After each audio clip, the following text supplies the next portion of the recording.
कल मैंने आपको वाक्य के भेद बताए थे और रचना के आधार पर बताए थे। सबके समझ में आगे होंगे। सरल वाक्य, बिल्कुल सिंपल साधारण वाक्य जिसमें एक उद्देश्य और एक विधेय हो। संयुक्त वाक्य जिसके अंदर दो या दो से अधिक सरल वाक्य किसी समुच्चय बोधक अवयव से जुड़े हुए होते हैं। मिश्रित वाक्य जिसमें एक प्रधान उपवाक्य होता है और दूसरे अन्य आश्रित उपवाक्य होते हैं। आश्रित उपवाक्य एक भी हो सकता है, अधिक भी हो सकता है। सबके मैंने उदाहरण बताए थे।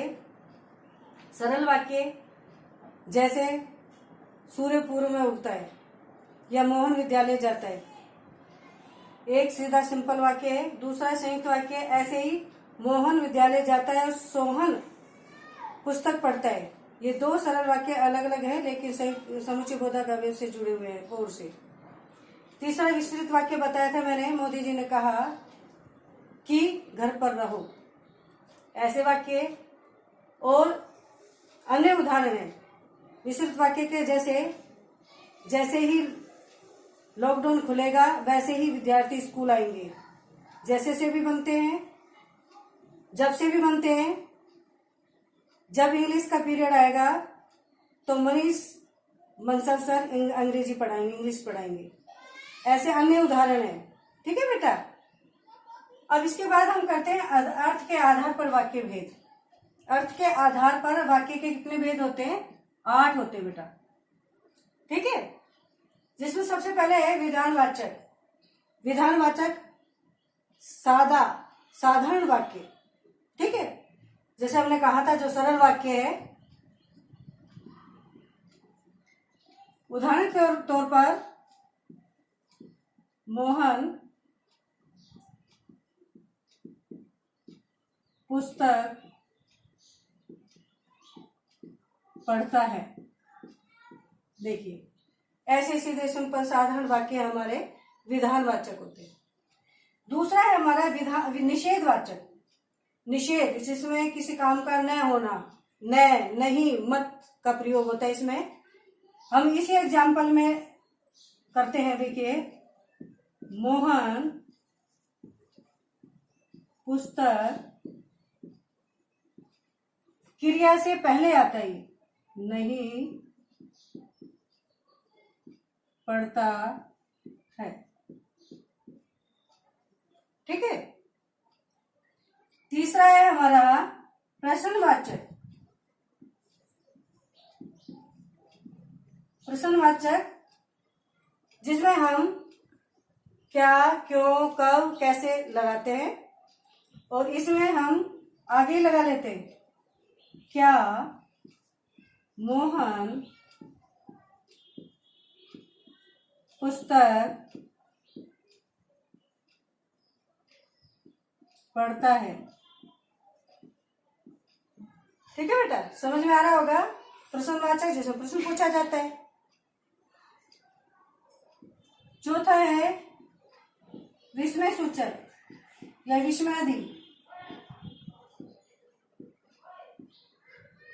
आप सभी को पता है विस्मयादि और विस्मय सूचक एक ही है, जिसमें मन के भाव, हर्ष, शोक, भय, घृणा आदि के भाव पैदा होते हैं और ये वाक्य के प्रारंभ में ही हो जाते हैं। और आप सभी को पता है अगर कोई अच्छा काम होता है तो वाह, है ना, और अगर कोई दुख का बात है तो हाय।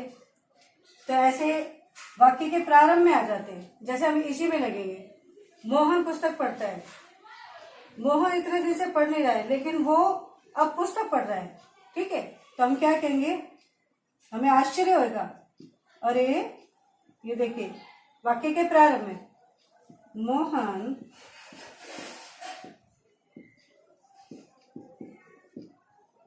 पुस्तक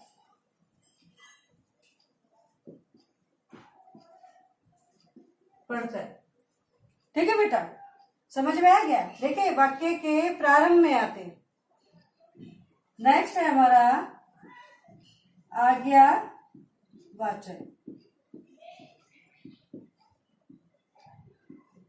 जिसमें आज्ञा दी जाती है। जैसे हम ही आपको कह देते हैं स्कूल में, जब आप शोर मचाते हो तो हम क्या कहते हैं? चुप बैठ जाओ। या ज्यादा शरारत करते हो तो क्या कहते हैं हम? क्लास से बाहर चले जाओ, यही कहते हैं ना। और पढ़ते नहीं हो तो भी हम तो आपसे कहते हैं, क्या कहते हैं, पुस्तक पढ़ो। तो देखिए हम इस वाक्य को लेकर चलते हैं, मोहन पुस्तक पढ़ो। ठीक है बेटा। अब देखिए इच्छावाचक,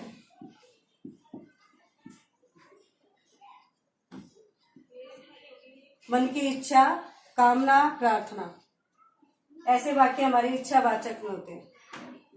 जैसे आप कहीं यात्रा पे जा रहे हो और हम कहते हैं कि आपकी यात्रा मंगलमय हो, ये इच्छावाचक का है। ठीक है। अगर आप पढ़ते नहीं तो हमारी इच्छा है कि आप पढ़ो, तो हम कहेंगे काश आप पढ़ते तो प्रथम आते या आप कोई भी इनाम प्राप्त करते।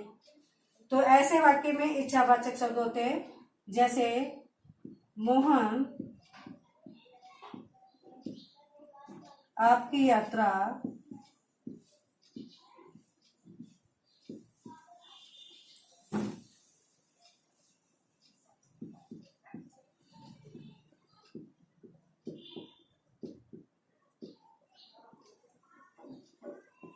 मंगलमय हो। ठीक है। जन्मदिन पर भी आशीर्वाद देते हैं कि चिरंजीव रहो, ये भी आपके इच्छावाचक है। नेक्स्ट आपका है संदेहवाचक।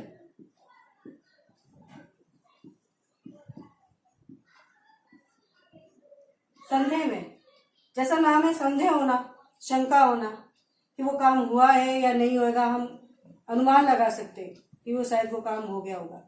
जैसे आपको पता है कि आज आपके मामा जी घर आएंगे और आप आए तब तक नहीं आए, बस सूचना मिली थी, तो आप सोचोगे कि इतने बजे 9 बजे का टाइम था और मामा जी हमारे आ गए होंगे, है ना। आप 11 बजे सोचते होंगे कि मामा जी आ गए होंगे। तो ऐसे वाक्य में हम शायद, संभवतः, ये भी हम यूज करते हैं, उपयोग में लाते हैं, और होगा, होगी, होंगे भी हम करते हैं।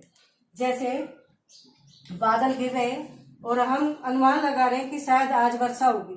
ठीक है। ऐसे वाक्य हमारे संदेहवाचक में होते हैं। शायद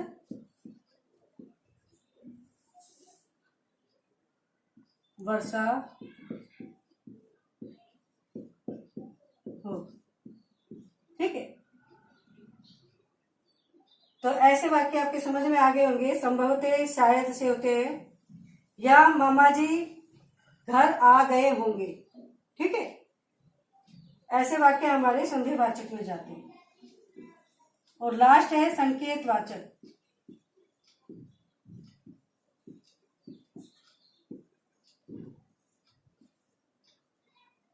एक बात दूसरी बात पर, एक कार्य दूसरी बात पर निर्भर करता है। ठीक है। हम इसको शर्त के ऊपर भी बता सकते हैं, इसमें शर्त लगी होती है।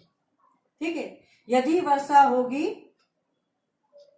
तो फसल अच्छी होगी, या यदि आप मेहनत करोगे तो प्रथम आओगे।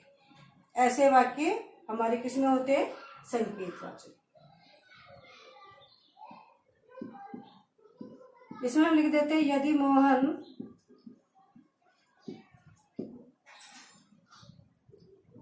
कठिन परिश्रम करता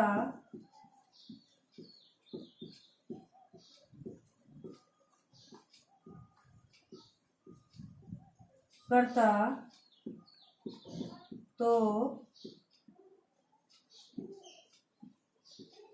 प्रथम आता। ठीक है। इसमें शर्त लगी होती है। तो ऐसे वाक्य हमारे संकेतवाचक वाक्य कहलाते हैं, संकेतवाचक वाक्य के अंतर्गत आते हैं। तो मैंने आज आपको अर्थ के आधार पर वाक्य भेद बता दिए हैं उदाहरण के सहित, और आशा करती हूँ कि आपके ये सब कुछ समझ में अच्छे से आ रहा होगा। तो अब आप मेरे जो पढ़ाए हुए, जो मैं YouTube है मैंने जिसमें ये लेसन बनाया है, यदि आपको पसंद हो तो लाइक कीजिए, सब्सक्राइब कीजिए और शेयर कीजिए। नमस्ते बच्चों।